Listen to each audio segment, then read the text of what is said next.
Welcome to Master Muse, Chaelle. Thank you. How are you today? I'm doing well today. Got some stuff done at the house. I went and exercised. I talked to a friend this morning, and I did not work. So I'm feeling pretty Nice. good. Okay, it's like a little bit of self-care with the friends and the exercise. Mm-hmm. I love it. All right, let's get into your relationship with music. Can you share with me when you first remember loving music, listening to music? What was it like when you were a kid? My earliest memories with music, I remember sitting at the kitchen table with this little keyboard that my parents had gotten me because I had allegedly begged for piano lessons. And I do believe that that's the case. I just don't remember doing that. Okay. So I remember just like a kind of entry level keyboard, and I remember sitting at my kitchen table and playing something that my teacher had taught me that day. But my first memories of really loving music were as a listener. My mom my mom introduced me to some of the classics like the Beatles and Fleetwood Mac, and so I remember we had a CD of the Beatles One album, and we listened to that a lot. And I would sit in the front seat as a way too tiny baby, and hold my mom's hand and listen to the Beatles. And it was precious. And then Landslide by Fleetwood Mac was burned in there really early on too. And then I don't know. It's a little bit hard to trace my experience with music back to some sort of moment of genesis because it's just always been there. I remember in first grade I was obsessed with Clay Aiken, and so I got a Clay Aiken CD for my birthday. Whoa. That is so great. Right. I was in the coronation, the little Duke and Duchess thing, fundraiser. And so I was the little Duke, which is hilarious. And I remember it was it was either on my birthday or we were celebrating my birthday or something. So we went to the little Duke and Duchess coronation thing, and then we went back home and I opened my present and there was a Clay Aiken. That is so fantastic. I know. So, and then it just was there were just other artists and pieces of music that stick out to me, like Bon Jovi's Have a Nice Day was really big in my life when I was in second grade. Second grade? Yeah. It's the album with the red smiley face on it. It's oh no, I'm going to have to look it up. Yeah. I mean, and then, just over time, especially, I grew up in a small town in Texas, and so having any sort of divergent identity was already challenging enough. And as I got to be fifth and sixth grade, I realized that the type of music that I listened to was a way of carving out an identity for myself. And I went through a kind of a prototypical feeling like an outcast a little bit, which is it's really funny that I'm sitting here saying that as a white person. But it's really incredible how homogenous society is in small town Texas, and how even little things like listening to the Beatles is enough to get sort of othered. Well, I mean, if there's not a lot of diversity, if there's not a lot going on, then it is going to be really minute details that are going to be oh, you're not like me. We all listen to fill in the blank. Why do you listen to that? That's weird. And the kids are looking for something to pick at. Little kids can really be the most awful people. It's really kind of astonishing how mean kids. Did you struggle a lot with bullying when you were growing up? I did. Yeah, I did.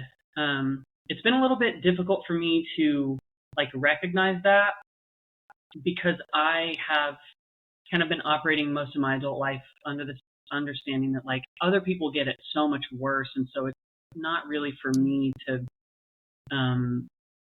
take up space with the story that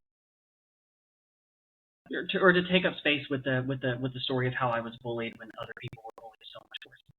And like I mean, yeah. Long story Yes. long, yeah.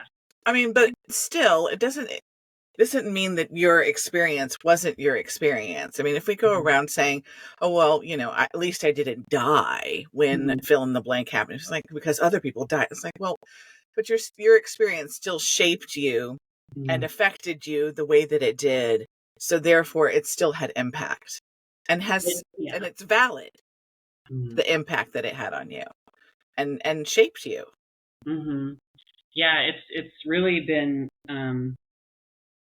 it's really been a journey, and it's kind of astonishing to me how so much of these experiences and like just little things that some of these kids said and like things that my parents said, like stuff just sticks to me to the point where I'm freshly 28 now, and I'm still like, I still remember things that were said to me or that happened to me when I was like 12 years old, as if it was just right there. Yeah. And it's like, it still kind of affects my actual body and my nervous system's response to certain things. And I mean, this whole past year of being in therapy and talking to somebody and having somebody be like, that means that this was very impactful and it means that it's more real than you think. And how did music help you in those times when you were growing up, feeling other? Do you feel like the music played a part in helping you feel secluded, or did it help you feel like you had a community, even though it wasn't in your community, but within that music? And yeah, I think it did. I also think it was a way for me to provide armor for myself. When I was a kid, it wasn't really a big deal. It was really once I started to be like 11, 12 years old, and I got like real into like Guns N' Roses and Led Zeppelin and stuff in like sixth grade, and that was when like there's an enormous difference between when you're 10 and then when you're like 11 and 12. It's just, at least for me, the experience was extremely different. That's when shit got more real. right. That's when I started to realize how much more like how I was different from other kids. That's when I started getting called gay, and like that's when that started. So having this music that I really, really loved was helpful. I mean, it like kind of contributed to it. It was like one of those things that was most like out about me was like, oh, well, why do you like the Beatles so much? Like little kids that are doing this. Why do you have the Beatles sticker on your thing? You know what I mean? Like just like anything that they could grasp onto. Which again, it's so funny at this point because like it's like the Beatles and Led Zeppelin. Like it's just some of the most popular bands in Western music. Like what the fuck? It wasn't Barry Manilow. Literally, it wasn't Barry Manilow. It wasn't fucking Kate Bush. Like it wasn't Sade. Like this was just some of the safest music to be listening to. Ever. But again, doesn't change the reality that like for these kids that was enough. But it did really help me to have that music to turn to. One, because the way that it sounded, it was just like loud and brass and bold and unapologetic. And so having that energy to lean on was really helpful for me. I also was really into bands like Band of Horses, and My Morning Jacket was a big one, and Devendra Banhart was a big one. And so these were other like Devendra Banhart himself refers to himself as like a freak folk artist.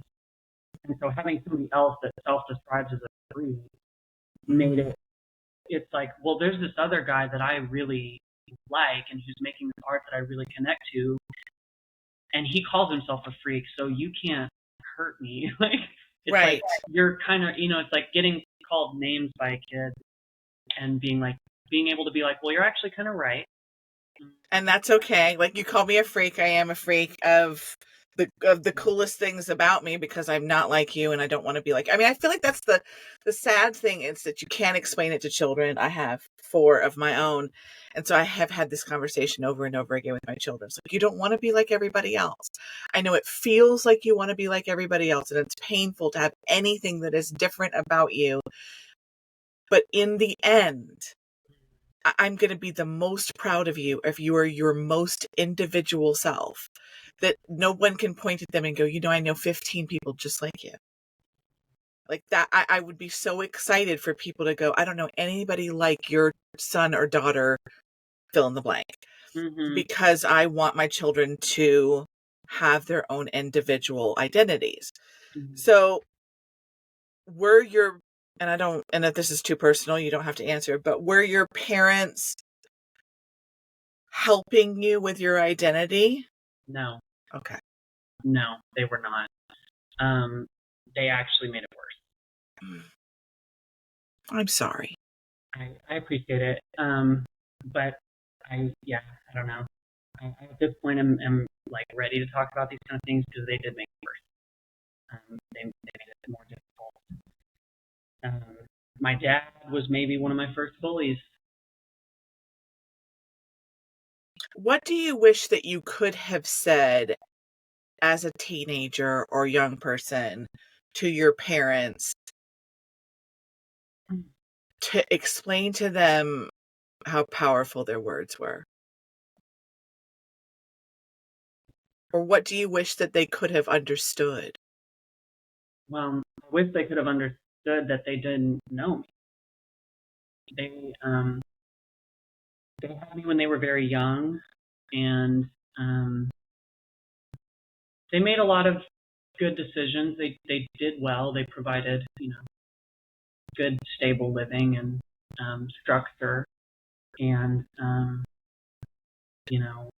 encouragement to do things. But again, once I got to be like 6th, 7th grade and I started to really want to diverge, like it got a lot more difficult once I didn't want to play football or even play sports. Like once that came to be, then it was just a constant battle.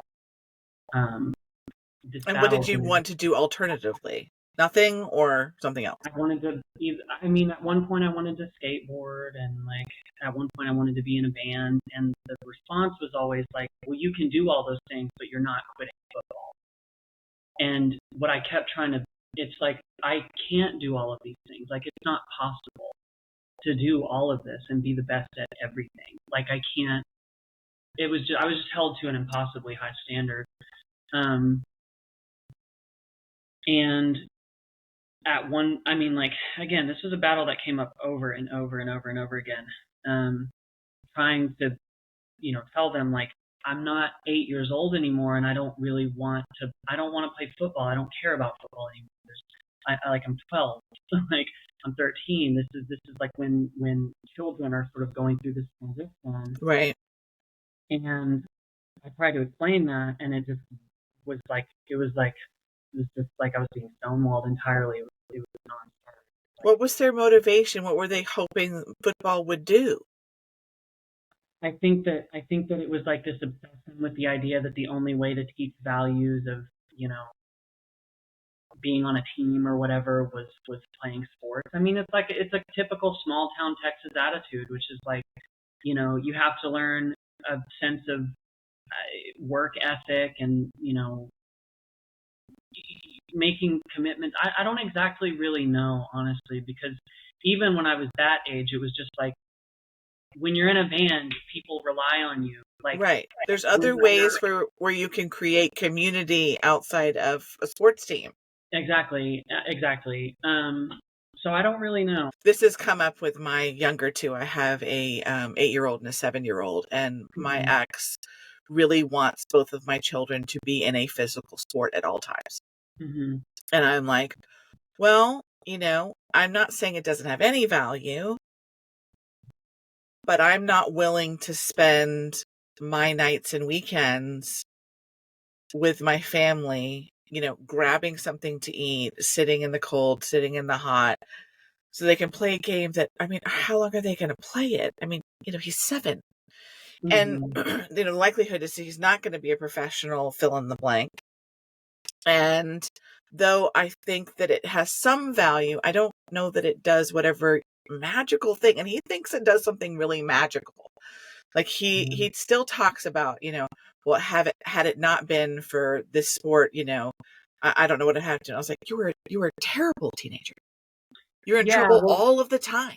You did hmm terrible things. And what did that sport do? I mean, what was the alternative? You would have been a serial killer? Like, what? I don't understand what it's doing. And I'm the artistic side. I play the piano, and I grew up singing, and all hmm that. And so I'm like, well, what if they don't want to do sports? What if they want to take piano lessons? Like, how do we make room for that? He's like, well, they could do that, but they need to also be doing the sport.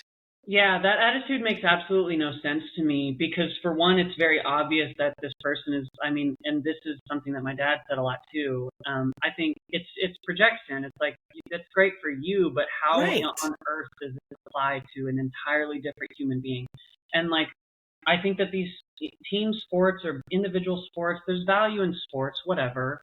But like there's not enough value to force a kid to do it beyond the point when they don't. Correct. You I know, agree like with you. if the kid wants to do it, then awesome.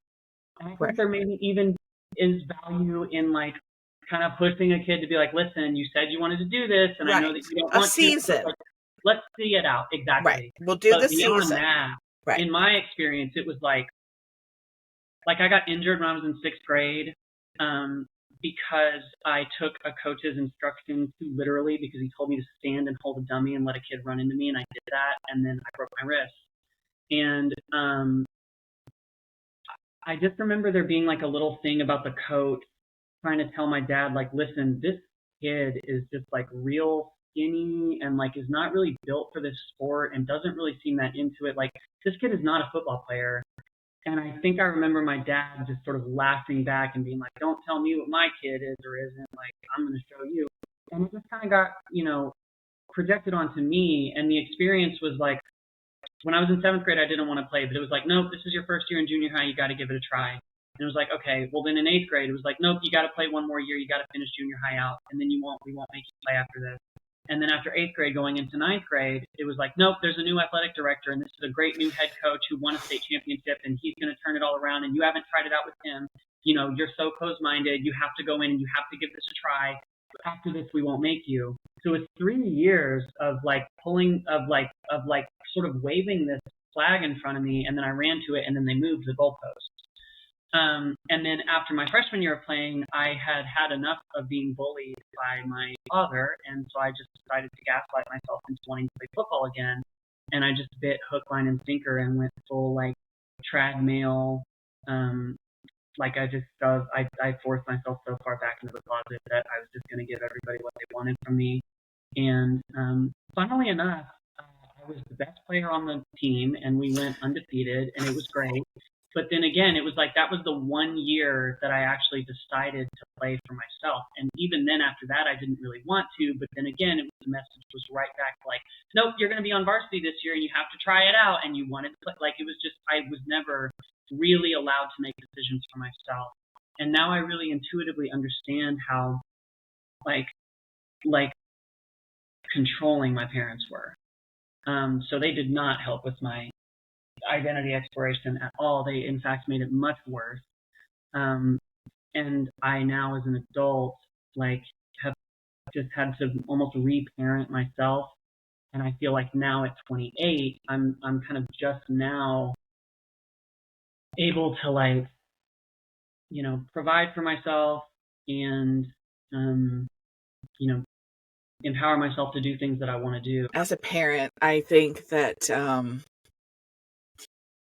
I just can't imagine having a child who felt like I didn't listen to who they were. Mm-hmm. So you get through, did you get to do were you taking piano lessons? Were you able to do any music during school? I definitely was. I can thank my mom for this because she had me in piano lessons from when I was about 5, and then when I was about 15, I was like, I don't want to do this anymore, and it was a whole big fight, and it was just another way that I was letting it down. But it was just all too much. It was all way too much, and so I stopped taking them when I was about 15. But I taught myself guitar when I was 11, and so like I was playing guitar and I was trying to do music projects, and I did talent shows, and one year I won the talent show. Like I was doing all of this at the same time. My problem was that like I was being stretched way too thin.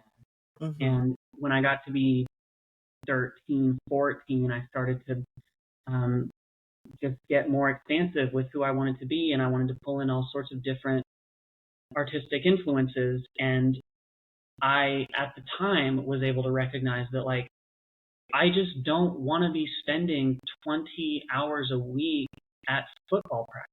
Like, I also don't like getting hit. I don't want to hit. I don't want people to hit me. Right. I didn't like any of that. So yeah, I was playing music throughout all of this, and like, I'm grateful for it. What kind of student were you as a piano player? Were you, I mean, did they make sure that you did your practice, or did you naturally do it on your own? I think it was a little bit of both. I naturally did it on my own, but there was a lot of time where my mom had to be like, "You have to practice your piano for 30 minutes a day," and I kind of don't care that you don't want to do it. Like, you need to do it. And Were you an only child? No, I have 3 younger siblings. Oh, okay. And we But had you were the oldest. I'm the oldest. Welcome to it. So fun. Yeah, it's tracks, right? Yeah. We're the ones that they get to experiment on. And then the younger ones come behind and it's like, how dare you let them get away with all this stuff when you forced me to endure your guinea pig parenting. So once you graduated high school, what was your plan? Oh, dear God.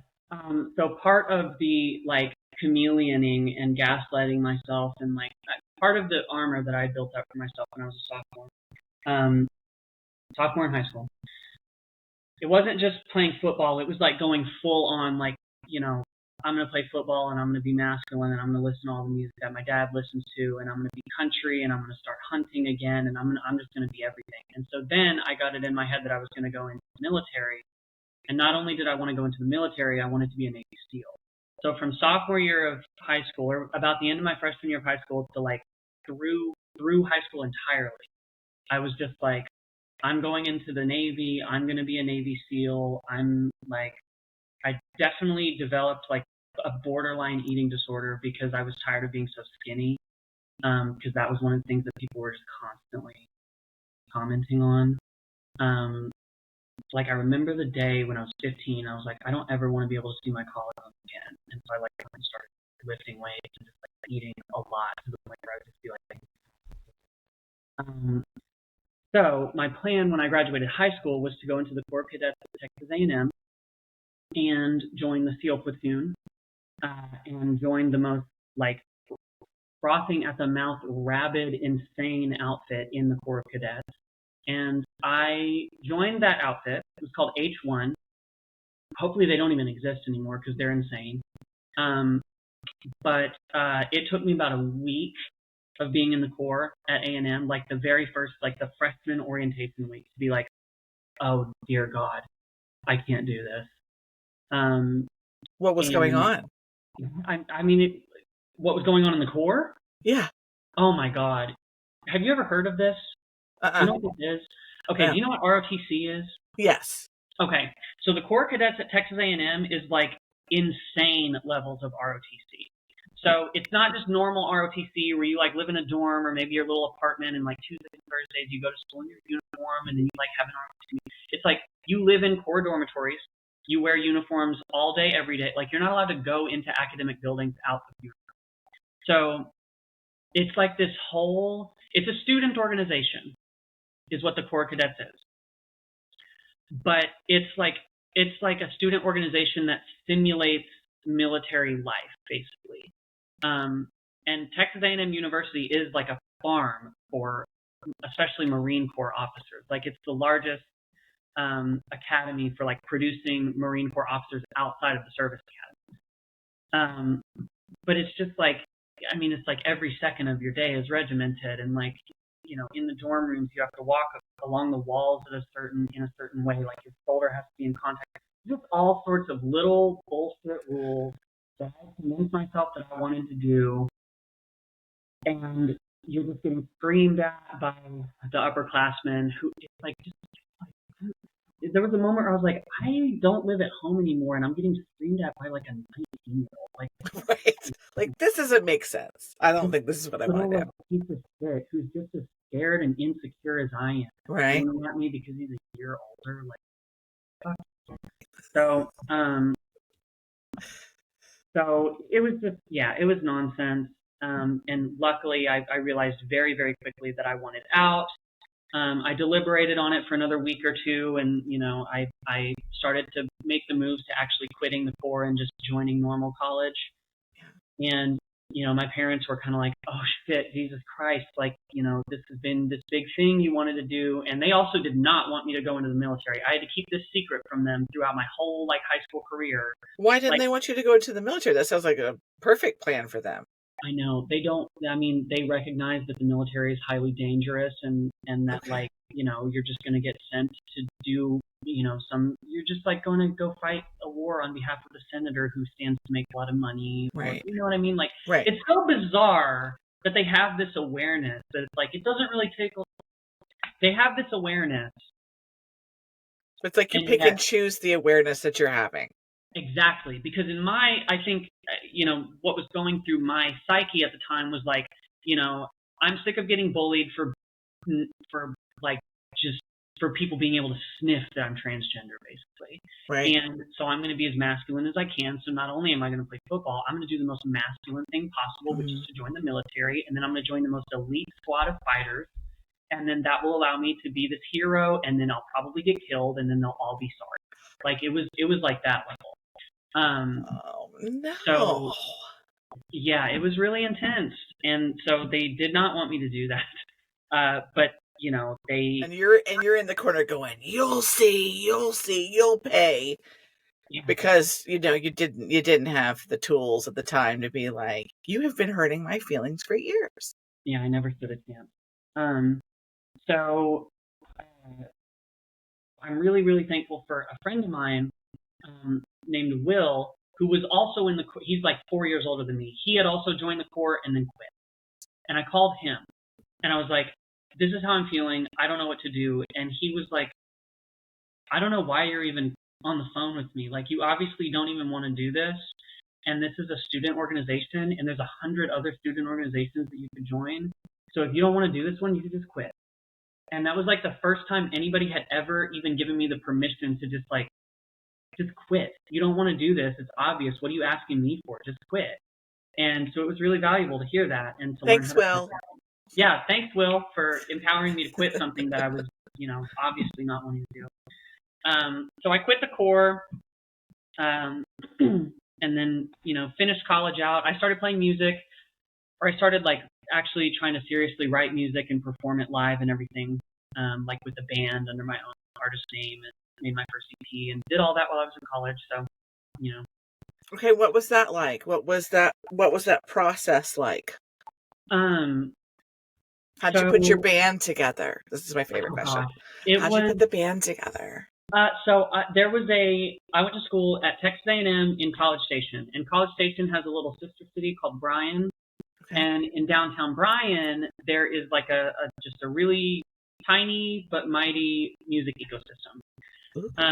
So there was this dive bar called Revolution, and they hosted open mics on Wednesdays, and so I just started going to the open mics. And it was like a real pretty tight knit community. I mean, it's like there's not that many people there. There's not like a thriving art scene, Right. or maybe not. It's not that there's not a thriving art scene. It's just not very big. Okay. So in Bryan College Station, you go to a couple of the open mics and you start seeing faces. You start talking to people, and people start knowing the songs that you're playing. And they're. How did you feel like the first time you realized that somebody knew a song that you were performing? Well, I felt really nervous overall throughout all of this, just like real shaky and like.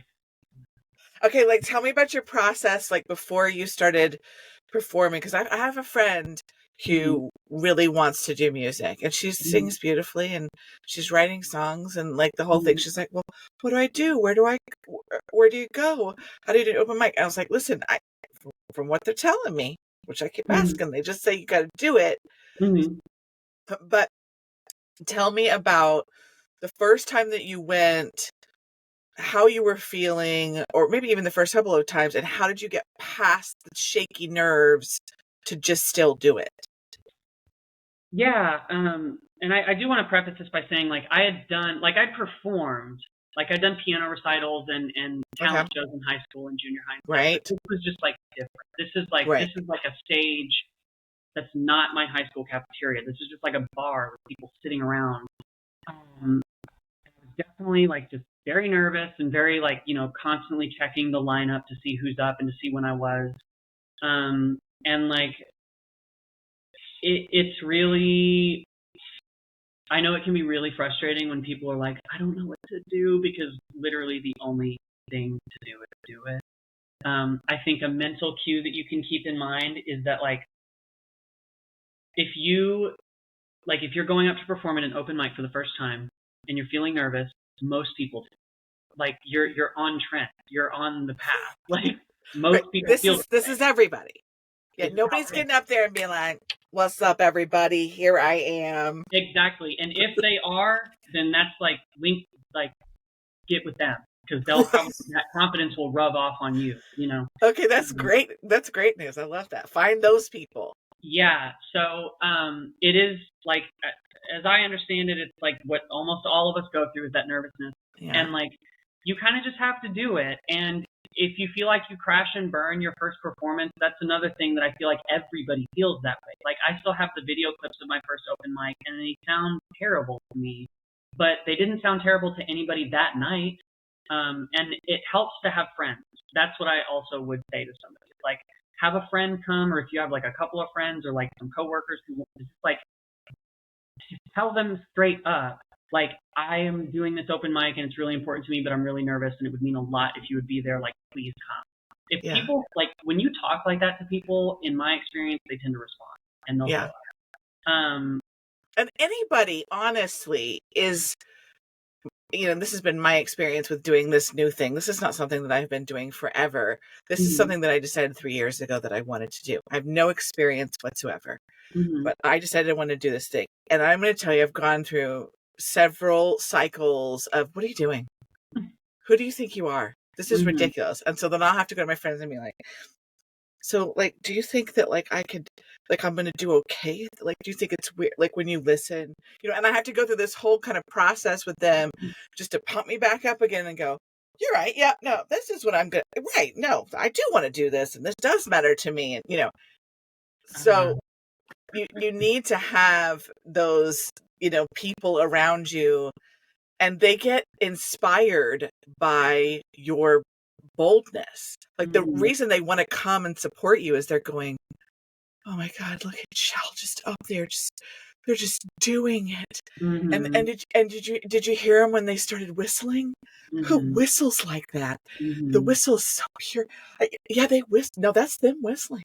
No, Yeah. it's so great. That's no, no, it's not recorded. It's wonderful. Isn't that great? Yeah, that's my friend. And then they're proud, like, Mhm. that's my friend. Like, it's this whole thing because they're amazed at your bravery. Yes, and I'm glad you used the word bravery, because that's another thing that I would reiterate to people is you don't really even have to be good. Like, in fact, it doesn't matter if you're good or not. That's not for you to decide. It's really, like, who cares? What people are inspired by is your willingness to do It doesn't it. even matter. Yeah, it really doesn't. And, like, if I don't really allow myself to believe that. To me, it does matter if I feel like I'm good. And if you're somebody who's also like that, then just remember that, like, Nirvana sucked when they first started. I mean, Um, everybody has a starting point. To me, this is the most important thing that I'm trying to do here. Is going, mhm, here's a million different ways you can do it. mhm, Here's a million different backgrounds that you can come from. mhm, Here's a face. Here's a face that looks like your face. Here's a person who has similar trauma to you, who mhm, found a way out of their own personal darkness, who allowed music to step in. Oh, mhm, I mean, I worship at the notes and the rhythm of music. That is where I worship, because mhm, it saves us from everything in our life that tries to tear us down. mhm, I feel like I'm getting a little soapbox right now, but it does. It's so powerful. And then, and people are doing it. mhm. People are doing it. It's like Yeah. you're doing it. You're up there. Okay, so you start doing the open mic nights, and you're working on your nervousness, you're working on your performance. Only way to do that is doing it. You're writing songs. What are your songs about in this time? Is this in 2018 when you're writing Late Rose and As a Brother? Yeah. Okay. Yes. So, yes. I first started trying to write songs in like 2016, 2017, and at that point I was so deeply obsessed with John Mayer, which I fully stand by and own. Like, I'm never going to be ashamed about how obsessed I am with John Mayer. He's such an amazing guitarist as well. I know. Shocking. So I was like, I've written a couple of songs, and they were okay, but I don't know. One day I just remember being like, okay, John Mayer's influence is looming a little bit too large in my approach to writing, and so I need to like kind of put him aside and not just be so concerned about like sounding like this, because it was right. And I like when I admitted that to myself, that's when the As a Brother songs kind of started coming out. And like there's 5 of them. Yeah, those were all kind of written within like a couple weeks or months of each other. I don't remember, like I remember little snippets of like the song Stranger, the song, I remember like when the chorus of Smoke came to me, but I really vividly remember Late Rose, because I remember having like the little acoustic thing written, and then I just wasn't sure what I wanted to do lyrically, and then I grabbed a Bible, and I just kind of like opened it up, and I opened it up to one of the Psalms. I think it was one of the Psalms. I basically, like, the chorus of Late Rose is taken from the Bible. Proudly thieving words from the, from the pages of God. Yeah, so I remember, like, coming across the verse that talks about there being a time to live and a time to die, and a time to laugh and cry, and a time to be born. And obviously loving it enough to want to make it essentially the chorus of this song. And then once the chorus came, it was like I kind of don't care what these verses are. The verses just need to be related. They need to just like sort of give a little bit more context as to where I am in my life and like why I'm wanting to sing this. And where were you in your life at that time? It was like at a point of recognizing that there was a moment of like death and potential rebirth, for all of the reasons that we've already talked about. I mean, this was when I was 21. So all of this was still a lot more fresh. Yeah. In my mind and heart and nervous system. So, in Late Rose, like the first verse being like, I've spent time with all my demons, but they've told me they've had enough. There's something happening around them that's sending them away, essentially. And that's kind of what it felt like at the time. Like, I've just been steeped in this sort of like confusing emotional fog, and I've been dealing with the fallout from my entire adolescence. But there's a time for death and rebirth, and there's a time to laugh, and there's a time to cry. I've walked through the valley of the shadow for long enough that the altitude is starting to change. Did it feel cathartic writing that song and singing it? Yeah, it definitely did. It felt like, I just remember like the song kind of all came out at once I latched onto the chorus. And I remember like taking a video of it and texting a friend, because it was like, this is the first, I remember being like, this is my first good song. And that felt really, really good. And it's, I don't know, it still feels really good. Like Late Rose is kind of like the little song that could, Oh, also, there's a series of children's series of children's books called Redwall, written by Brian Jacques, I believe in like the 70s or the 80s. And it's about like, it's like a fantasy series, the hero of which is like a little mouse, like a little warrior mouse, who is like small and sort of underestimated. And he believes in himself and his ability to be like the warrior that saves his people, or at least a part of the team of warriors that saves people. And at the beginning of the first book in that series, they're all celebrating the summer of the late rose, and it's like, I don't know, it's one of their like celestial events. You know, all of the roses kind of, they all bloom late. And for me, that felt just like, it just felt like I'd been waiting so long for something to like happen, or for some of the roses in my spirit to actually bloom. And writing that song felt like the marking of that starting to happen. Love.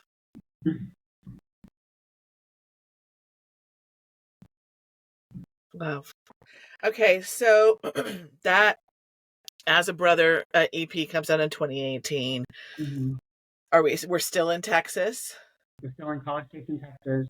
Okay. I made that record in Dallas with a really wonderful producer and friend named Colin Brewer, who I got introduced to via a friend of mine who I had met at the open mic. And this is why anytime anybody ever asks me, like, I play music in my room, and I really love to sing and play, and I kind of want to go out on stage, but I don't know where to start, or like I want to write my own music, and I just have no idea where to start. Start at open mic. Even if you don't have originals, like just go start playing covers. Because you go to open mics and you'll meet other musicians and you'll meet people who likely play other instruments, and so then it's like a lot easier to start co-writing and collaborating and getting people in your band. And then when you get to the point where you have 4 or 5 original songs and you want to begin the process of recording your first project, it will probably be a lot easier to either link up with somebody who is a producer themselves, or at least has some of the equipment necessary to produce music, or know somebody who does. So like, this is why open mics are so important and so valuable. Because I met Colin through an open mic friend, and he lived in Dallas. And so I sent him a few of the demos, like just recorded on an iPhone, like here's like a few of the songs that I have, and here's the idea. Initially, I just wanted the whole As a Brother EP to just be like acoustic guitar and piano and cello and harmony, and that was it. And I remember I went to Dallas for the first weekend of like starting to do stuff, and I thought that whole project was going to be able to be done. I was like, we're going to get there, and we're going to like talk for a little bit, and then we're going to record the acoustic guitar and the vocals, and then like the harmonies laid down, and then we're basically going to be done. And it didn't go that way at all, because after that the first day took way longer than I thought it would, just because we didn't know what the piano was supposed to be doing on Stranger, I think it was. It was like, this is just not, like, it's not just unfolding the way that I thought it would. And Colin was like, there's a lot more here than you think. Like, I think we should do full band arrangements for all of these. I think, like, you should come back. And I remember being really frustrated because the first weekend I went to see Colin in January, and he was like, my next available day is in like March or something. And I was like, that's been like 2 months. How am I supposed to wait that long? I want to make it now. You don't understand. I have to have it now. That's what I felt, and I'm really glad that I didn't get that did not work out for me, because I think one of the like important lessons that I had to learn as a like new as a like an artist that was very new and fresh and green to the process of actually recording music. Patience is important. Learning how to work with other people's schedules and being okay with what you can get is important. And taking input from this person that you are paying money to produce is also very important. And like that just became immediately apparent, because Colin was like, I don't think that we should just do acoustic and piano and cello. I think we should do full band arrangements, and I think we should take a lot more time. And we did, and it was worth it. Well, what kudos to you for letting your ego go a little and go, maybe you know a little bit more than I do. I feel like that's a thing that can be hard for me sometimes, where I'm like, no, I really feel like this is going to work really well if we do it like this. And they're like, I don't think it will. And they're like, oh, maybe you know better than I do. And then you end up with this better result. What was your feeling when the project was done and you had these real live, well, not live, but recorded songs that were yours? It felt really incredible. I felt like a real artist. It was like I've actually made something. Yeah. And that felt really good. I had momentum. I was like, I'm ready to, all right, let's do the next one. You were immediately ready to do more. Yeah. I mean, like, it just felt so good to have like 5 songs that I thought were good and Colin thought were good enough to want to produce. And like by the end of this, this took us many sessions. Yeah. And like I was driving from College Station to Dallas to do this for 3 hours. Wow. So it just was like a lot of it was a lot of dedication and work. And like throughout the process, I just grew in my confidence as a guitar player and as a vocalist. And like it felt really, really, really good. And my friend Michael Martin played drums. And I also, went into this project. Well, I guess the reason I sought Colin out was because I tried to record these things by myself at home and was so frustrated and so lost and confused that I was like, I can't do this. I would rather pay somebody. So when I went into the process with Colin, like after our first couple of sessions, I felt comfortable to be like, can I sit next to you and like, are you willing to like kind of teach me what you're doing? And he was. And so I also felt like I developed some skills as like an actual producer. Like the cello sounds on Late Rose and Smoke and by Lantern. Like there were a lot of things going on, especially with the cello, that I recorded in College Station at my own house. And so like I ran those recording sessions and that felt great. Like I just felt like I had actually done something, which as an artist is kind of the best, most gratifying fucking thing ever. Is like having done something is the best. Yeah. You know, I think it's a pretty typical artist experience, especially for those of us who are like neurodivergent, which is a fucking lot of us. Yes. It's a very common experience for us to just have like all of these ideas, like these great ideas, and maybe even starting ideas, and then like you end up with a drawer full of like, here's this short story that I only got halfway through. Here's a screenplay that I started. Here's like 3 drawings that are all supposed to be these big portraits. Like these are all things that I have started. And like ideas are great, but actually having gone through the entire process of the entire creative process and having a completed art project for me felt so fucking good because like I enjoyed the journey. I knew I enjoyed the journey. I learned a lot from the journey. I had fun. Like I was able to express myself. And so like at the end, it was like, this thing is real. And it will never not be real. Right. It's there. It exists. It is you. Mm-hmm. I mean, I think about that sometimes in relationship to my podcasts, and it makes me giggle when I think about the very beginning before I even recorded was, I don't know how to edit this. I guess I'm just going to talk, and then afterwards I'll worry about how, and so I do this whole thing. And when I finally got it out, I was like shit, I did that. Like that's people will turn it on. There was some lady in the Netherlands who messaged me and she was like, I listened to your podcast episode at my shop. So there's like people walking around in a store somewhere in the Netherlands who are listening to a thing, and the thing is me. Like that's so crazy.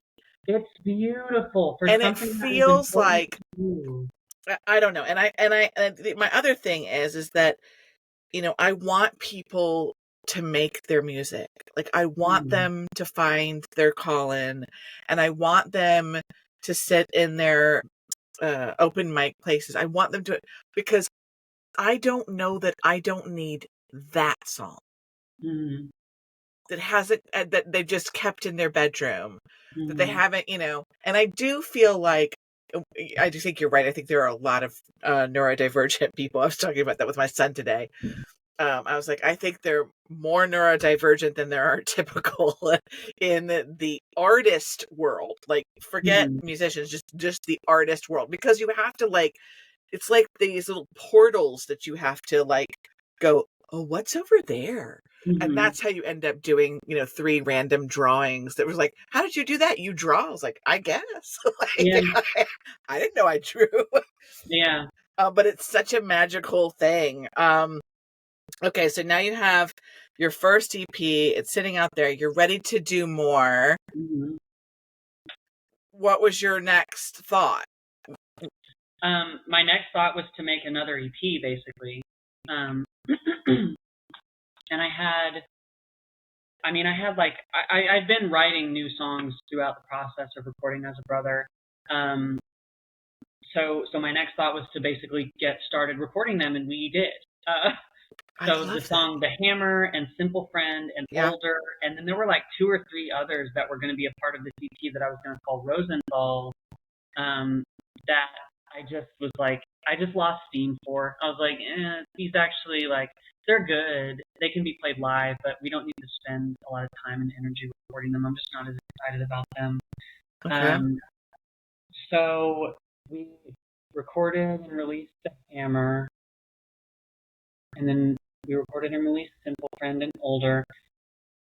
And I remember, like, I moved to Dallas in 2019. Okay. So As a Brother came out in the like September of 2018. Mm-hmm. I think it was September 22nd. And then in the next June, we moved, Lauren and I, my partner and I moved to Dallas.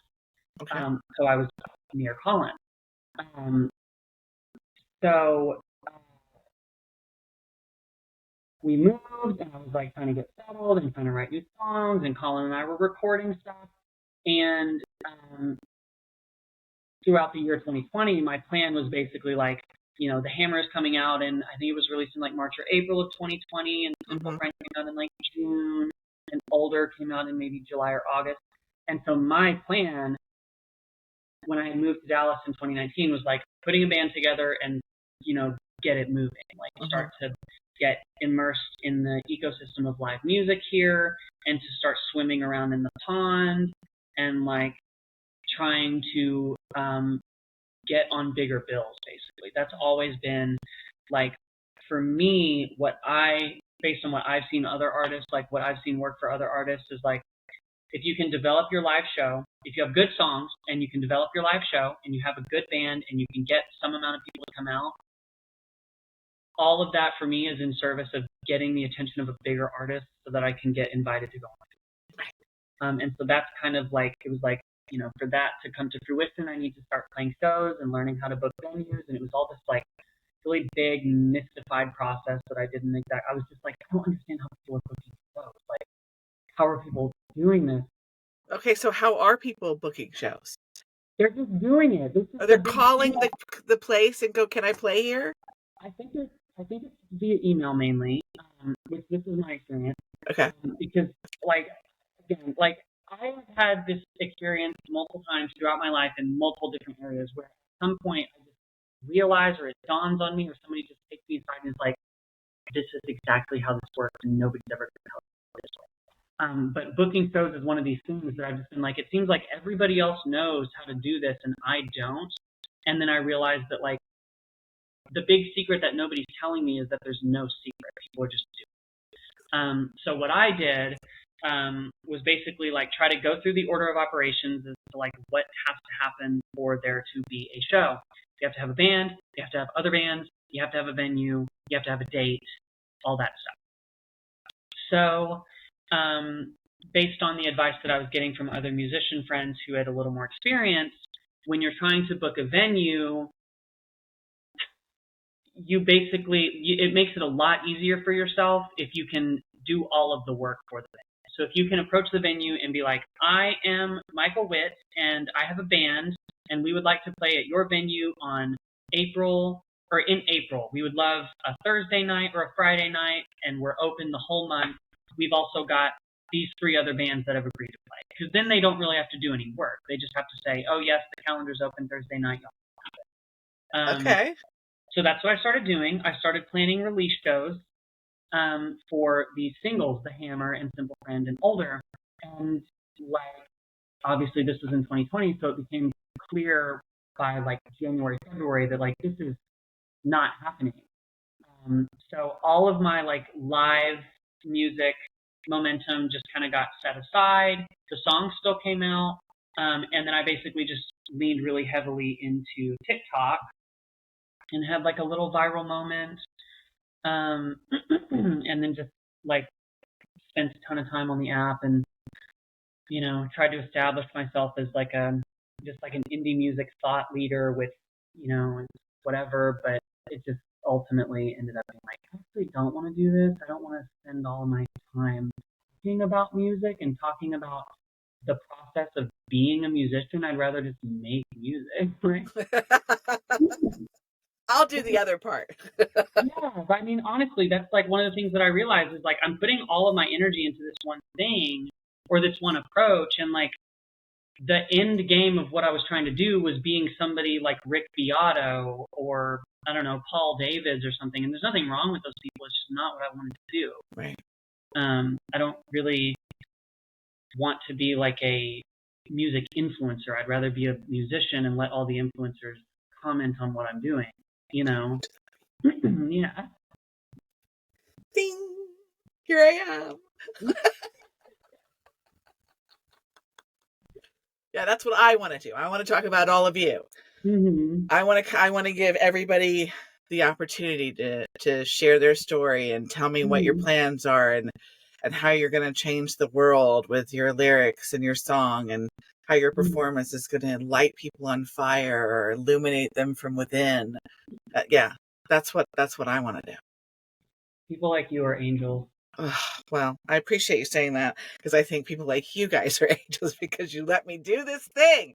I mean, like I never imagined in my wildest dreams, like when I came up with the idea to do a podcast just in general, I was like, well, ultimately I'd like to interview musicians, but nobody will ever let me do that until I like tell them who I am. And so I did 2 other podcasts in kind of preparation until finally I was like, okay, we just have to do this. We're just going to have to. That's the secret. The secret is just do it. Yeah, yeah. Okay, so we've hit 2020. What did you do during the pandemic? What happened? I just made you told me you did all the TikTok stuff. Yeah, made a lot of TikTok videos, released some music, bought a school bus and started renovating that. Shut up. Do you still have it? I do still have it. It's parked on a friend's farm just outside of Nashville. I actually took it on tour to North Carolina last year. Would you rent it? Maybe. I mean, it's not exactly the best, like, somebody would have to be very okay with, like, roughing it. There's no AC, there's no heat, there's no running water. Like, it's like, it does have a foot pump like a boat. Okay. But I mean, yeah, maybe. Maybe like an experience. Watch this, you know. I don't know. I'm thinking of all the different ways that eventually I will travel and sit in front of people. But right now this is just the easiest way to do it, and it's worked beautifully. But that's so cool. Okay, what made you decide to renovate a school bus? It was like the summer. It was like July of 2020, and I don't know. Lauren and I just kind of. It's like the internet algorithms kind of presented themselves to us, or presented the whole bus building idea to us. So we started just kind of looking into it, and we were like, this actually seems pretty cool. We have a history of road tripping with friends, and like in the past, we've just road tripped in our friend's Prius. So I got a job at Pizza Hut, on top of the like remote, like family business assistance I was doing.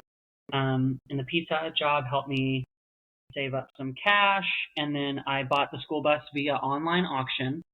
And then a friend of mine and I flew to Atlanta, and then we drove. Actually, we took an Uber from Atlanta, Georgia, to Anniston, Alabama, and got dropped off at this like little Anniston, Alabama county, like the school district, like bus yard. And we bought the bus, and then we drove it from Anniston, Alabama, all the way back to Texas. Holy cow! Yeah, it was pretty wild. It was actually like one of the most insane things I've ever done. And I mean, like I knew the whole time that like this could end up being such a disaster. Like Right. if this It has bus potential for disaster. literally, like if this bus shits the bed on the side of the interstate, then like we're gonna have to call a tow truck, and it's gonna be so much money. And like Right. yeah, it was. But it made it. It made it back, and we just like did a little bit of work here and there, and we would save some money and buy some building materials. And I took the bus out on tour to North Carolina last year, and like I was able to sleep on the side of the road off the Blue Ridge Parkway. Like I met this other like intrepid traveler named Eric, I think his name was. And I was just like real scared. It was like the first night I stayed at a friend's. I met a friend through TikTok, and the first night of this tour I stayed in his neighbor's driveway because they were gone, and they were like, the bus can be parked there. So I parked there, and then the next night I went up into the Blue Ridge Parkway and drove around all day and was just like completely by myself, and it was really beautiful, but it was also just like really overwhelming. My experience in nature is like I experience the sublime a lot, and I use that word to describe something that is like beautiful and awe-inspiring, but also kind of awful and terrifying. It's like looking directly into the like iris of God, and it's like this is so beautiful, but I'm also so scared. It's like it's been described this way. The word sublime has been used this way for a long time, and it's really cool. Like Yosemite National Park in California has been described as that, or Mount Katahdin in Maine. Like it's beautiful, but it's also there's something that's just so like almost overwhelming and kind of terrifying. So I was just kind of steeping in that all day long, and I was by myself, and I didn't know where I was going to sleep, and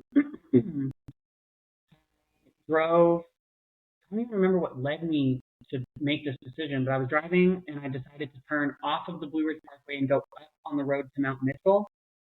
I think I was just looking for somewhere to park.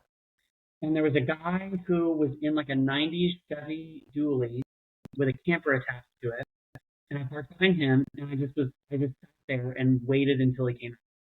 And once he came outside, I just like casually hopped out, and I was like, "Oh wow, I'm just pulling up now too. It's so nice to see you. Can I park behind you tonight?" Like that was basically it. It was like, here's this other guy, and I'm assuming he's older, so he's probably done this before, and I just like need somebody else to like be beside, so that I don't feel like I'm completely out here by myself. My main fear all the time, I mean pretty much all the time, but especially when I'm traveling like that, is the cops. My biggest fear is that like I'm going to be asleep, and at the middle of the night a cop is going to knock on the door, and then they're either, best case scenario they tell me to leave, or worst case they do something terrible. So I pulled up by this guy, waited for him to get out, and I got out and was like, "Hey, hi, wow, so nice to see you. What's going on?" So we talked for a little bit. He told me his name. He told me what his deal was. He was a union worker. He was an inspector for the railroads, and he had been crisscrossing all over the country for decades. And so I was like, "This is fucking perfect." Yes. And at a certain point, when it seemed right in the conversation, I was just like, "So, do you mind if I park? Do you mind if I stay over there tonight?" I'm just kind of like, whatever. He's like, "Yeah, perfect." So then it started raining really hard. He came over to the bus. We had a beer. I played him a Jimmy Buffett song, and then we went to bed. That night was really challenging for me. I tried to pull out my little portable camp stove and didn't have any propane, so I couldn't cook anything. So I had to eat just like a sandwich, and it was just like really unsatisfying. And like at that moment, I don't know that I've ever felt more like alone. And it was kind of it was like a necessary thing, but it was just like I was at the base of this mountain, and the only person that I, could realistically reach out to was this guy who, parked beside me. But other than that, it was like just me, and the winds were blowing so hard. It was like whistling. It was just like a classic, like a ship out in the middle of the ocean type of thing. Like I could hear the wind like blowing around the school bus, making it freezing cold in there. So I just broke down and just started like sobbing. Um, and then, that wave passed, and I was able to go to sleep. And then the next morning, we got up and hiked to the top of Mount Mitchell. And then we came back down and went on our way. And I didn't get this guy's phone number or anything. And I've never, I've probably never seen him again. I love that. I mean, I'm sad that you were sad at night, but it happens to the best of us, and it's scary to be by yourself. But what a beautiful story still. I love when you run into people in, unusual circumstances. But I love stuff like that. Yeah. It's like, thanks, whoever you are. Yeah, it's really kind of beautiful how there's a lot of different ways to say things like this, but like God will provide. Like the universe will place people in your path when you need them. And it's pretty cool. So you've done a little bit of touring with your school bus. How do you feel about touring in general? I really liked it, and I would like to do more of it. I am unconvinced that I am one of those people that is like able to sustain an endless circling around the country. Like I just don't know that I could fucking do that. I see myself much more like, again, I want to be able to tour. I want to be able to go on like these grand epic adventures across the country in the world, but I don't want to have to. So yeah, I really liked it, but it was really overwhelming. What was the best part of it? The best part of it was probably the show that I played in Winston-Salem. So another friend that I had met via TikTok, his name is Josh Felton, and he is a musician in Winston-Salem. And we put together a little show. Josh's band Carolina Twine and myself played, and Josh did a really good job of like inviting all of his people in Winston-Salem to come out. So we played at the Gas Hill Drinking Room, which is above the Ramcat, and there were maybe 20, 25 people there. But the energy, it was like the first time I had experienced like a transcendent energy in a crowd of people. Like it really felt like it was really it was transcendent. It was really, really special. I felt like I was playing my best. The crowd was responding. And it was the first time that I had really experienced this thing that musicians talk about when they describe the feeling of like giving your energy to an audience and having the audience like take it and spin it in a new direction and throw it back at you. And like it just keeps growing and growing and growing until it's like there's 20 of us or 25 of us in this room, and it feels like we could literally like, throw the roof off the top of the building. And that's what it felt like. It was really incredible. And like everybody was just really like open and vulnerable and kind, and like people brought themselves like to the room. Like people, like whenever people cry when I play, it makes me feel like it just feels really special. It makes me feel really like honored to share a space with people who are willing to be moved to the point of wanting to play a piece of music, because I do it all the time. Yeah, me too. And so it just like when other people are also willing to do it, it feels really. Well, that's what we want. We want people to connect. Like like I said before, it's like there's a song that you're writing that someone needs, and whether their emotional reaction is to cry or to rejoice or fill in the blank, it's just having that connection where you go, yeah, I wrote that from my perspective or for whatever my reasons were, but to see somebody join in on that experience is, who could ask for more? Yeah, that's like the power of art is like the artist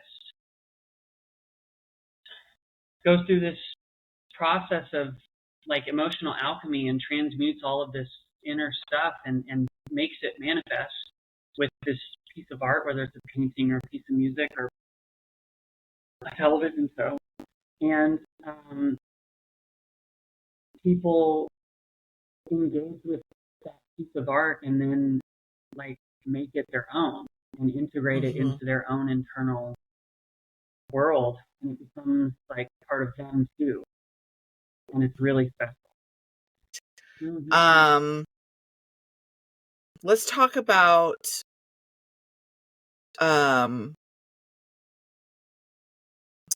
your EP Rose Smoking Flower Boy, Mm-hmm. Mm-hmm. and tell me about where your headspace was for this EP, and what was your kind of goal with this particular album? Mm-hmm. So I moved to Nashville in 2021, in August of 2021. Not released music in a while. I wasn't quite sure what I was like, what direction I was going in. And like the project of moving from Dallas to Nashville was more than enough for me. So I went to Nashville. Lauren started grad school, and then we were kind of just here. Like it was just like a big move. And Lauren was engaged in this like big thing, and I was kind of just here along for the ride a little bit. And so I was just like really open to new influence and new energies. And the energy between Dallas, Texas, and Nashville, Tennessee is very different. So Nashville's greener. There's hills. If anybody's ever been to Dallas, Texas, there's no green and there's no hills. Oh, Flat dirt and oh, concrete as far as the eye can see. ew. Some are more like um, some of the girlies who are predisposed to witchcraft and energy sensitivities might visit Dallas and say that there's a parasitic land spirit hanging over the land. Um, Oh. anyways, we moved to Nashville, and I was just like very like it was just very raw and vulnerable. Um, and I was also very energized by all of this new stuff. It was all these new people and a completely new landscape and a new climate and a new state and all of it. Shortly after moving here, I got a job at a mushroom lab making like culinary mushrooms and stuff. Oh. And the people who worked at this mushroom farm, and then across the street there was like a greenhouse that grew like tomatoes and basil and stuff. And the people working it were just kind of like, hippie types, or at least hippie adjacent or of a hippie aesthetic. And so they like basically the Grateful Dead came into my life in a very real way. Okay. And I had been like trying to get into the Dead for a couple of years, and I sort of was, but it didn't hit me. And then I remember one day I was driving home from the mushroom job, which is out like in the hills outside of Nashville. So this is beautiful. Yeah. And this was within like 2 or 3 months of moving here. And the song Althea came on, and it just grabbed me real hard. And I was like, I get it now. Like I understand like what it is that people are saying, raving about Dead and Jerry Garcia. So that sort of spiraled this like it was like a catalyst basically. Because I was already like taking in this new inspiration and this new energy, and I was open and vulnerable. And I had this like, one song called Naked that I had started writing when I was in Dallas, but I wasn't quite sure what I wanted to do with it. But then it got caught up in this whirlwind of energy after moving to Nashville, and then I completed Naked, and Whistle on the Holler came out shortly afterwards. Like I remember, oh, thank you. It's one of my favorites to play. Like Whistle on the Holler and Naked are both songs that are going to like be carried forward as I like transition and like as I change my artist name and aesthetic and everything. Like those songs are gonna be a part of it. like the canon forever. I mean, you are, let me just say that you are extremely talented. Your guitar playing is just mesmerizing, and I find your music soul touching. So I just want to say, if for those of you that are listening that haven't, go listen to their catalog. It's currently under Michael Witt, Witt. But yeah, when I listened to Whistle in the Holler, I was like just transfixed. I just loved it so much. It's so enjoyable. I really, really, really do want to create my opportunity to see you live. I could just only imagine the kind of energy that you put out. So anyway, go ahead. But I Thank wanted to say that, you. and the whistling. I got a weird thing for the whistling. I find it just like so. I mean, I can whistle, but I can't whistle like that. It's like a special. I don't know if it's like a breathing technique or mixed with good pitch or something. I don't know. It's so beautiful. Thank So you. beautiful. Thank you. I think it's just like a residence of the mouth thing, but I don't know. So That pretty. means it's like thank you. It like that's it feels really special for people to connect, particularly with those two songs, because like especially Whistle in the Holler, like I remember the day that it like happened. I remember where I was, the state I was in, and everything. Like it was all so singular, Okay, and like tell. it just feels really cool that people get that from the song. So yeah, I mean, like Whistle in the Holler, I left the Mushroom Lab and I got out early, and it was still like this was before daylight savings time ended, so it was still light out. And I went to a greenway near my house, and I was feeling like really bold, and so I had rolled a blunt, and I was gonna smoke it in public, which for me is like was previously unheard of, like breaking rules in public, and just Love. like so I was walking on this greenway and smoking a blunt, and then I came up to the river and just kind of stood there, and like I am predisposed to believing in animism, which is the idea that there are like spirits in things, like just in all sorts of different things. It's common in like lots of indigenous cultures, and it's common in cultures around the world. But I basically was like feeling the spirit of the Cumberland River in the spot.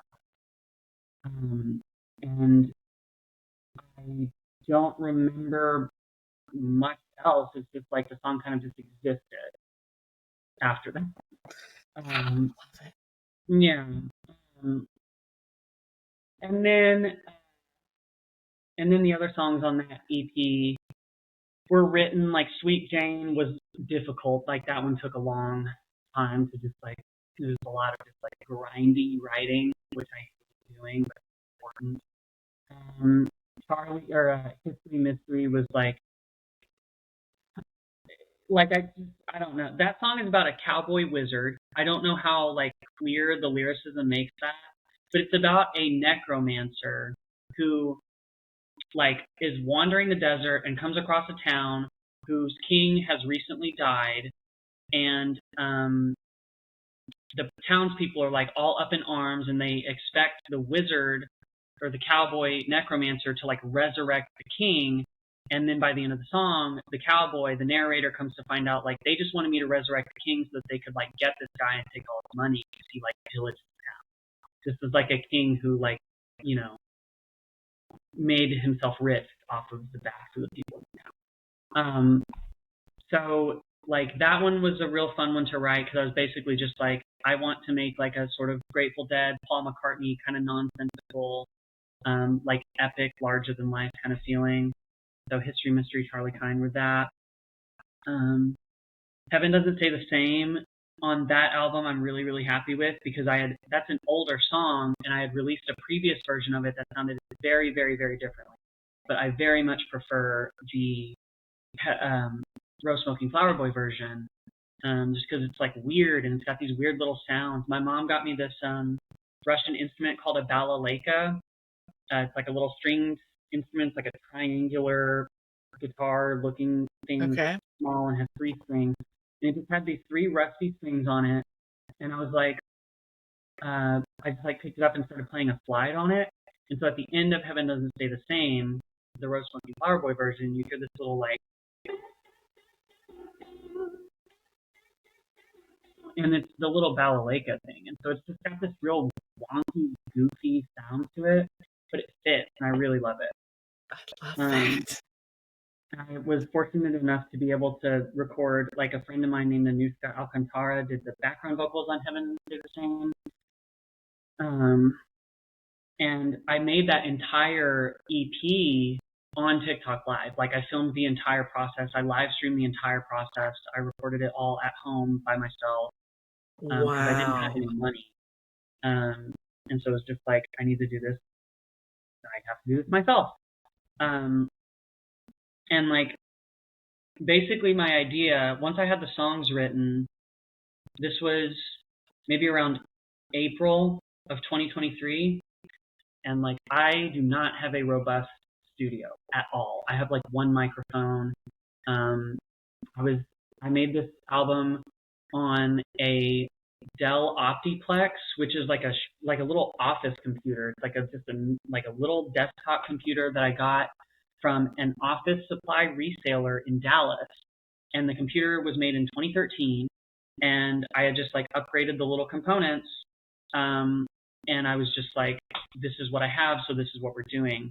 But it was really special. Like it was really special to be able to like share this process with people and to have people like be involved and to like give their energy to me throughout the process of recording it.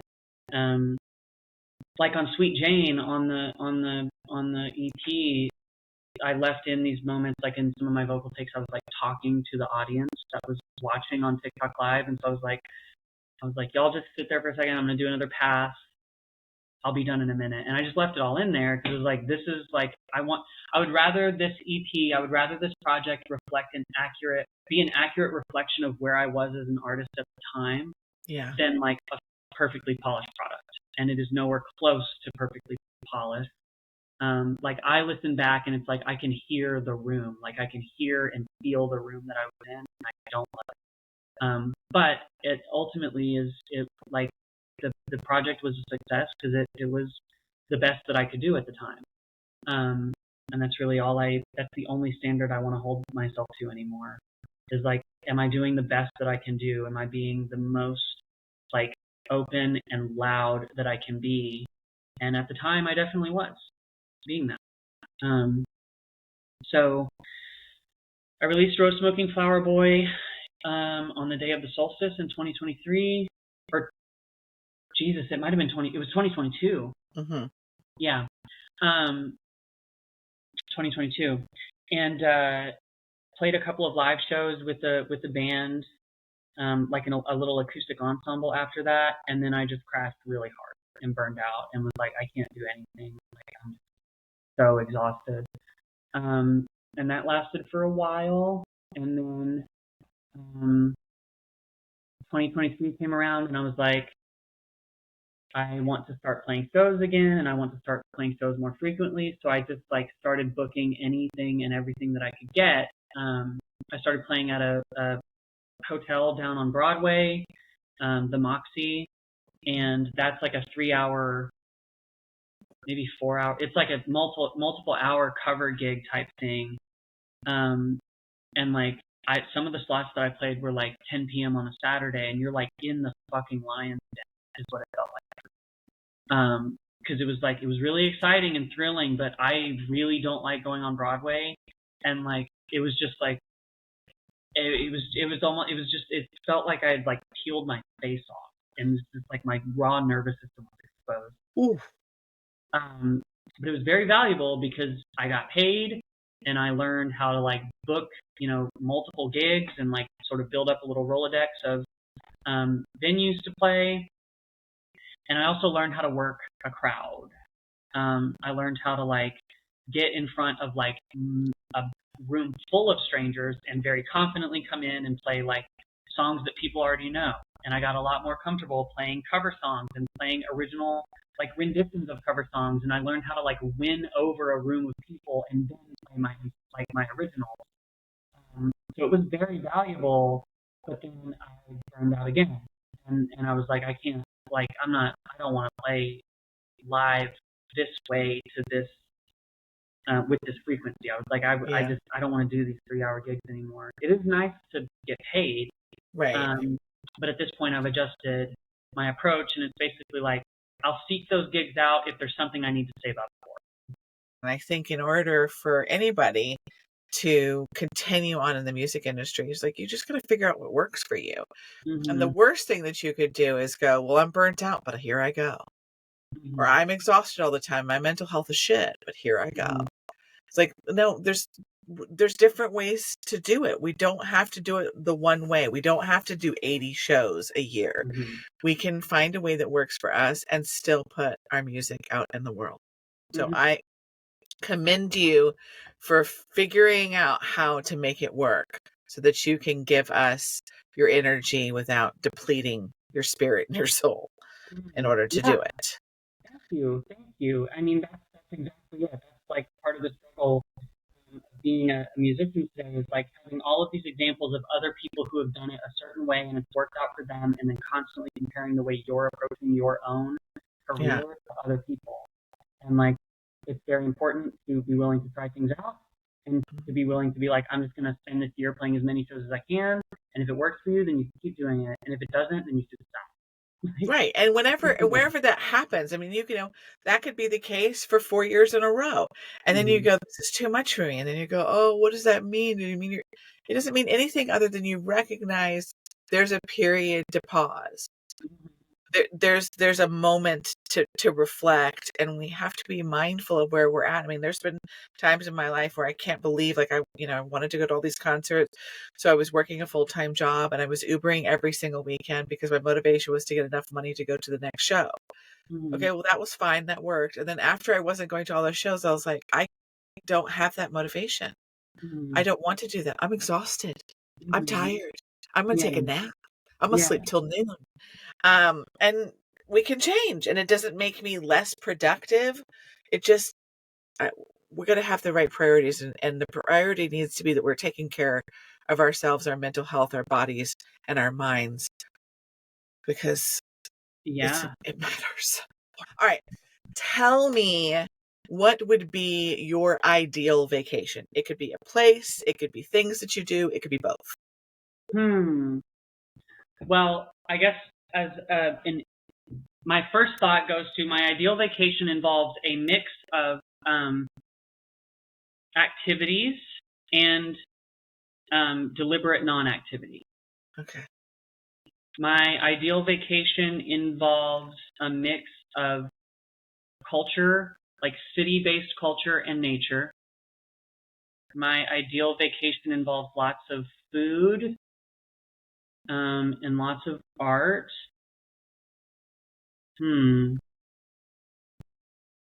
So I'm going to say my ideal vacation is being whisked around South America, Ooh. getting to go basically like all around South America. Like, I'd love to obviously go to Peru, Brazil, let's see, Argentina. Argentina, definitely, Colombia, Ecuador. Yeah, I just would love to be able to go to like all of these different places. Mexico City. To be able to experience like the city centers, the cosmopolitan elements of Latin America, and then also going into like the wild beyond. Yes. Okay. I love that answer. That's a great answer. Favorite concert you've ever attended and somebody that you'd really like to see in concert? Favorite concert that I've ever attended.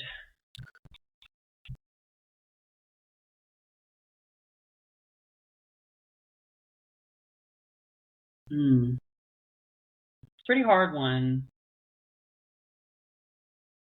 Honestly, I'm just going to go ahead and commit to this answer, though. I think right now, where I'm at in my life right now, my answer for the favorite concert that I've ever attended is the Avatar: The Last Airbender live in concert orchestra that I saw a few weeks ago in Nashville at Tennessee Performing Arts Center. It was the most incredible thing I've ever seen in my entire freaking life.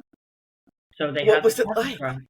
They had an orchestra, and they had a projector, so they were projecting scenes from the television show Avatar: The Last Airbender. Uh-huh. They basically condensed the whole series down into like a 2.5 hour thing, and they had the most like key moments from the show playing on the projector, and they had a live orchestra like playing alongside it. But what made it really special was at the beginning of the show, the like MC host, whoever came out and was like, "We want you guys to be fully here with us, like fully in the room," which means like if you want to stand up, if you want to move around, if you want to laugh, cry, scream, do everything you want. And people took that directive and ran with it. So people were crying at the Uncle Iroh moment. People were screaming for like when their favorite characters came up. Like it was like it felt like a very safe space to be very neurodivergent. There were people in costume, there were old people, there were little people, like children. It was like really special. Wow. Yeah, That sounds like an experience. it was really cool. Okay. Who would you like to see? I would like to see, oh my God, I would like to see Pine Grove. I saw them at Brooklyn Bowl in Nashville, and it was really, really freaking incredible. Unfortunately, I was in a sour mood for a reason that was really stupid. So now I kind of have like that association of being like, I was in a bad mood for this, and like I shouldn't. But now Pine Grove is on indefinite hiatus, so who knows if and when they will ever play live again. But that band is so good, it's like it's unreal. They're so freaking good. So like if I had one like musical wish, it would be for Pine Grove to reunite for like a tour, and then Okay. Good answer. Overrated and underrated holiday. oh my God, overrated holiday, Christmas. Okay. Yeah, for reasons that are not like this isn't original thinking or observation, but for reasons that a lot of us have come to understand, Christmas is like a holiday based on like just like overconsumption and just like weird like American traditions of family obligation and like swallowing all of your like it's like swallowing who you are and establishing a wall and a mask so that you can placate your family for a holiday that's supposed to be built on like love and acceptance and fear. Like it's like so insane to me. Why do we do this? Why do we keep celebrating this holiday that presents itself as like a time to like come together and be joyful and everything, but it doesn't make me joyful to celebrate this holiday around my family because I'm not allowed to be myself around my family. So why are we doing any of this? Like it just Well, does stop not celebrating with your family. I mean, yeah, that's true. We have Underrated. to. I mean, as adults, we can choose that. That is true. I think more people need to do that. I feel like we create family. Mm-hmm. We can create family out of friends, and we need to do more of that. And we need to stop buying into the idea that you got to go. That's why the liquor stores are loaded up. There's the busiest days. It's the day before these things because people are like, oh my God, I'm going to run out of liquor tomorrow, trying to be around my family. And if that's your experience, stop doing that to yourself. Mm-hmm. Okay. Weird food combo or an indulgent food that you feel like either everybody should be having, something that only you enjoy or everybody should enjoy. Well, so I'm going to use Thanksgiving food to illustrate this because this has always been one of my like I have like idiosyncratic ways of eating that like mainly refer to the like mechanical ways that I eat. Okay. Like the way that I hold silverware, or like when I eat finger foods, I have like particular like I like to tuck my fingers in specifically and only eat like pinchers. But Thanksgiving food, I love to mix. There's like multiple different combinations. It's kind of like mixing paint on a palette, like you can mix blue and yellow and you get this lovely shade of green, but then you can mix blue and red and then you get this lovely shade of purple. And so it's like if you mix like using your fork as a tool to load up the perfect ratio of like the sweet potatoes to like my mom makes sour cream potatoes that are delicious. Those two, amazing combo. The combination of stuffing and sweet potatoes, amazing combo. The combination of smoked ham, sweet potato, sour cream potato, excellent fucking combo. I love it. I so agree. There's certain things that really go good together, and if I can't get all of the things on the fork. My ex used to do something really sweet when he would make me a perfect bite. And that just meant like he got the right ratio of all the things in the bite. Like it wasn't turkey. It was like it was turkey with mashed potatoes with 2.5 green beans with 1 little almond. And I'd be like, oh, so the perfect share the perfect bite. Yeah. Okay, I totally get that. Yeah, this is not weird. I don't think this is weird at all. I think it's actually quite intuitive, and people probably already do this, but I have recently discovered the magic of having hot chocolate. And by the way, when I make hot chocolate, I like froth up oat milk, and so there's like a frothy top rather than just like pouring milk in there. Of course you do. Of course. And then getting like little oat, like a Nature Valley bar, like the crunchy oat and honey ones, dipping that into the hot chocolate is a plus combo. Okay. I was just talking about hot chocolate last night on the live that I did. This is the thing that I will be doing. So I'll let you know how it is. What is the kindest thing that anyone has ever said or done for you?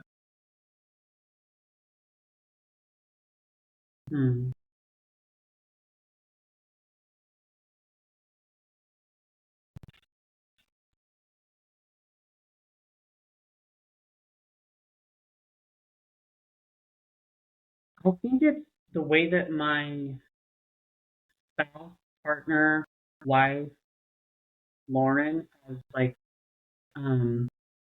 encouraged and embraced my transition, and like has only ever been encouraging, and like has been willing to like sort of listen to me, go on and on and on, and sort of start talking in circles. And I guess the way that I'll crystallize all of this, like this more nebulous answer into one specific thing. When I was deliberating about names, I had first come across Chaelle because a friend of mine had bestowed this name upon me long before I had like my egg had cracked and I began this public transition process.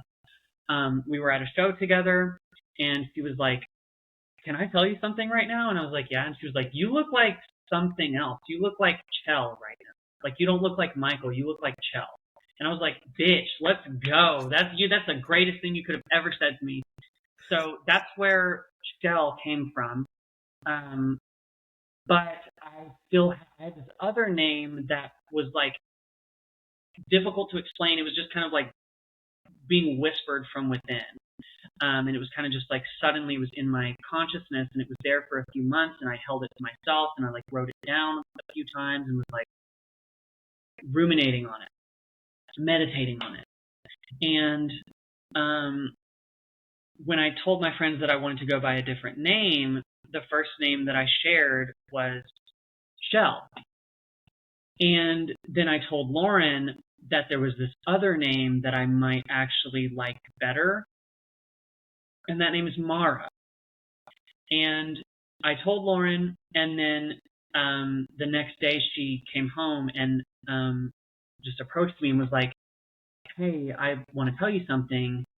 I think that for like, your name, I really, really love Mara." And I was just like, "Oh my God, thank you, thank you, thank you." Then that's what my name is. I was like, that's like, it's not like I needed permission from anybody, but just having somebody mirror this internal feeling and like share their thought with me it just felt like really accepting and energizing, and like it felt like an act of kindness for her to share that with me. And so at that moment I was like, okay, sweet. Well then I'm Mara, and that means Chaelle can be like this whole other thing. It can like be this like artist persona basically. Like now I can expand personally and artistically, and I have 2 new names under which I can do both of those things. Oh. Okay. Last one. What are your words to live by? I recently talked to somebody who shared one of their mantras. Okay. And that mantra is make stuff, scare stuff. Mm, And I think that's a really good one. I like that. I've never Yeah. heard that before. I like that. His name is Nathan. I don't know how to say his last name. It's spelled Dohse. So I met with him, and he was like, "This is what I tell all these artists who are trying to navigate this world of being an independent artist and being on the apps and like, how do I go viral? How do I do a career? Blah blah blah blah blah." He's like, all of that is secondhand. Make stuff and share stuff, and that's it. I think And I that's really great. really like that. Okay, I'll take that. Okay, before I go, um, if there was a song that I needed to present to a person and I say, this is Chaelle. This is the epitome of this artist. If you listen to this, you're going to understand the direction that they are heading or the direction that they have lived. Maybe a weird sentence, but I think you understand what I'm saying. What song would that be? Obviously, it has to be one of your songs. Yeah.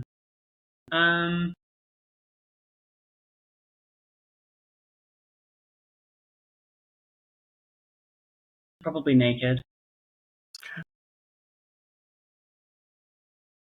Yeah. Any particular reason? I think sonically, Naked captures the ethereal quality of like my music.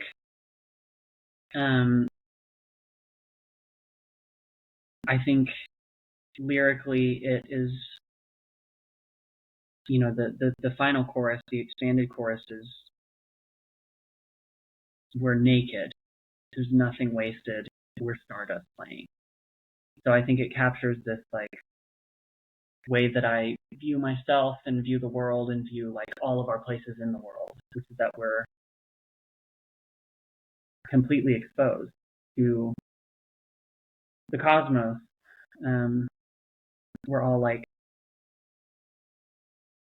divine expressions of cosmic energy. And we're completely naked. I want to thank you so much for finding a way to sit with me tonight after us trying to kind of navigate the last two times. I feel like this space needed to be kind of taken up by us having this conversation for over 2 hours now. I hope that as you move forward in your career and your path, that you find people who see you for exactly who you are, how you move and exist in the world, and that they understand your music the way that you want them to, and that you will continue to be authentic and real and unapologetic about yourself moving forward. And I just really want to thank you for your time today. Thank you for your time and your energy and your kindness. And for loving the music. Wow, that's great. You just keep on keeping on and figure out, as it goes on, pivot and do whatever it is that you need to do and take care of yourself. You're a beautiful human, and I have high hopes for whatever it is that you want to do, that you can find the way there. So thank you so much. Thank you. And I hope to meet you someday soon at one of your shows. Yes, I think it will happen. All right. Have a good night. Bye. Bye. You too.